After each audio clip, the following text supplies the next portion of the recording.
আজকে আলোচিত অধ্যায় হচ্ছে ডায়াবেটিস সম্পর্কিত বিষয়ে। তো আমি সংক্ষেপে খুব মূল্যবান কিছু কথা বলবো। যাদের ডায়াবেটিস আছে, যাদের হাইপার গ্লাইসেমিয়া আছে, সে টাইপ 1 হতে পারে, টাইপ 2 হতে পারে, অর্থাৎ মেডিসিন দিয়ে যাদের ডায়াবেটিস কন্ট্রোল আছে বা যাদের মেডিসিন ছাড়া ইনসুলিন চলছে, ইনসুলিন দিয়ে ডায়াবেটিস কন্ট্রোল করতে হচ্ছে।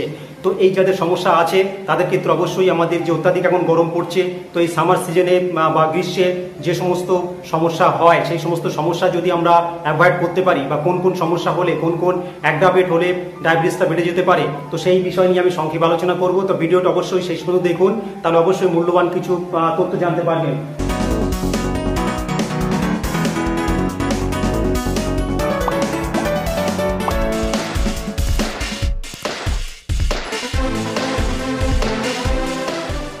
তো দেখুন, ডায়াবেটিস গ্রীষ্মে ডায়াবেটিস নিয়ন্ত্রণ করা, কোন কোন বিষয়ে আমরা মানবো এবং কোন কোন বিষয়ে আমরা মানবো না, সেটাকে বর্জন করব।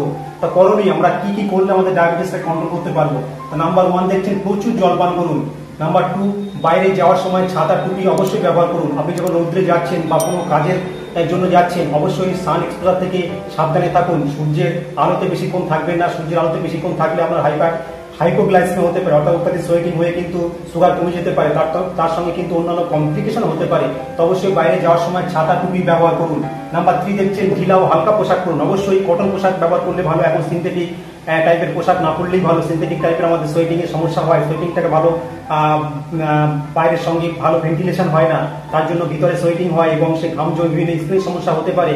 তো অবশ্যই ঘামটাকে যাতে শুকাতে পারি এবং শরীর যাতে ঠান্ডা থাকে, শরীরটা যাতে খুব সুন্দর ভাবে আমরা বাইরে ঘোরাফেরা করতে পারি, আমাদের শরীরটাকে সোয়েটিংটাকে কন্ট্রোল করতে রাখতে পারি, তো অবশ্যই ঢিলা এবং হালকা বা কটন পোশাক অবশ্যই করতে হবে। নাম্বার 4 দেখছি, নিজের পায়ের দিকে লক্ষ্য রাখুন। ডায়াবেটিস হলে কিন্তু পায়ের সমস্যা হয়, পায়ের নার্ভের সমস্যা হতে পারে, পায়ে যে আলসার টাইপের কিছু হয় সেইগুলো সমস্যা হতে পারে, পায়ে কাটা ছেঁড়া ইত্যাদি জনিত সমস্যা অনেক সময় বেশি হয়। তো অবশ্যই পায়ের দিকে লক্ষ্য রাখুন, সেগুলো কোনো সমস্যা হচ্ছে কিনা, পায়ে ক্ষত জাতীয় কোনো সমস্যা হচ্ছে কিনা অবশ্যই লক্ষ্য রাখা দরকার।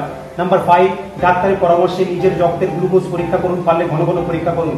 এই সময় বিশেষ করে যাদের টাইপ 1 অর্থাৎ ইনসুলিন ডিপেন্ডেন্ট ডায়াবেটিস মেলাইটাস যাদের আছে, ইনসুলিন নিয়ে যাদেরকে বাঁচতে হচ্ছে, তাদের অবশ্যই ঘন ঘন সুগার পরীক্ষা করতে হবে, কারণ এই সময় অত্যাধিক সোয়েটিং হচ্ছে, অত্যাধিক গরমের জন্য কিন্তু সুগার ওঠানামা করতে পারে। তো অবশ্যই ডক্টরের পরামর্শে সেটা করতে হবে, আপনি নিজের থেকে করবেন না। তো অবশ্যই এই সময় একটু আমরা বলি মোটামুটি আপনারা মাসে মাসে বা 20 দিন অন্তর বা যাদের একটু আনকন্ট্রোল ডায়াবেটিস আছে তাদেরকে 15 দিন অন্তর আপনারা টেস্ট করে দেখতে পারেন যে সুগার লেভেলটা ঠিকঠাক আছে কিনা। এবং নাম্বার 6 দেখছেন, ঘরোয়া এবং সহজপাচ্য খাদ্য গ্রহণ করুন। অবশ্যই বাইরের খাদ্য গ্রহণ করলে কিন্তু বিভিন্ন পেটের সমস্যা হতে পারে, তার সঙ্গে হাইপোগ্লাইসেমিয়া হতে পারে।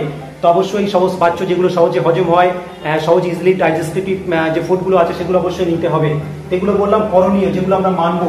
আর যেগুলো করণীয় নয়, যেগুলো বর্জনীয়, যেগুলো আমরা বর্জন করলে আমাদের শরীরকে সুস্থ রাখতে পারবো, বিশেষ করে যদি ডায়াবেটিস আছে, টাইপ 1 হোক, টাইপ 2 হোক। তো সেটা নাম্বার 1 দেখছেন, ডিহাইড্রেট হওয়ার সম্ভাবনা বেরিয়ে চলুন, অর্থাৎ আপনি ডিহাইড্রেশন শিকার যাতে না হন, অত্যাধিক সোয়েটিং হয়ে আপনার হাইপোগ্লাইসেমিয়া হয়ে গেল, সেটা যাতে না হয় সেটাকে অবশ্যই আপনাকে লক্ষ্য রাখতে হবে। নাম্বার 2 দেখছেন, রোদে পোড়া থেকে বাঁচুন, বাইরের সময় কাটানো কমান, বিশেষ করে সকাল 11টা হতে বিকেল 4টে পর্যন্ত। তো এই যে অত্যাধিক গরম পড়ছে, অত্যাধিক যে সান এক্সপোজারের জন্য আমরা বাইরে বেশিক্ষণ থাকতে পারছি না, আমাদের শরীরের অভ্যন্তরে বিভিন্ন যে পরিবর্তনগুলো হয়, তো সেগুলো থেকে বাঁচার জন্য অবশ্যই বেলা 11টা থেকে বিকেল 4টে পর্যন্ত, বিশেষ করে যাদের ডায়াবেটিস আছে তারা অবশ্যই এই সময়টা বাইরে রৌদ্রে থাকা এড়িয়ে চলুন, তাহলে সোয়েটিংটা কম হবে এবং আপনার জটিলতা কমবে। নাম্বার 3 দেখছেন, খালি পায়ে বাইরে যাবেন না। খালি পায়ে গেলেই বললাম যে বিভিন্ন পায়ের সমস্যা হতে পারে, নার্ভের কিছু সমস্যা হয়, তার সঙ্গে পায়ে কাটা ছেঁড়া হতে পারে, তাতে কিন্তু ডায়াবেটিস রোগীদের জটিলতা হতে পারে। নাম্বার 4, ধূমপান এবং মদ্যপান অবশ্যই এড়িয়ে চলুন, কারণ ধূমপান মদ্যপান তো আমরা জানি শরীরের পক্ষে খুবই খারাপ। তো অবশ্যই যাদের ডায়াবেটিস আছে, বিশেষ করে গ্রীষ্মে অত্যাধিক দাবদাহে, অবশ্যই আপনারা ধূমপান মদ্যপান থেকে বিরত থাকুন।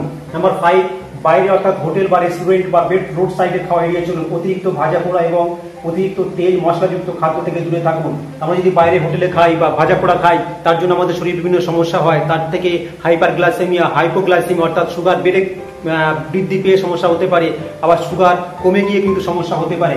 তো অবশ্যই এগুলো করা যাবে না। আমাদের সহজপাচ্য খাদ্য, আমরা ঘরোয়া উপায়ে যে খাদ্যগুলো খাই, যেগুলো নর্মাল খাদ্য, যেগুলো সহজে হজম হয়, সেই খাদ্যগুলো আমাদের দিতে হবে। তো মোটামুটি আপনারা জানলেন যে আমাদের সুগার হলে ডায়াবেটিস রোগীদের গরমে অবশ্যই কি করণীয় এবং কি করণীয় নয়। তো আজকে এই পর্যন্তই। আপনারা সুস্থ থাকুন, ভালো থাকুন, প্রত্যেকে অসংখ্য ধন্যবাদ।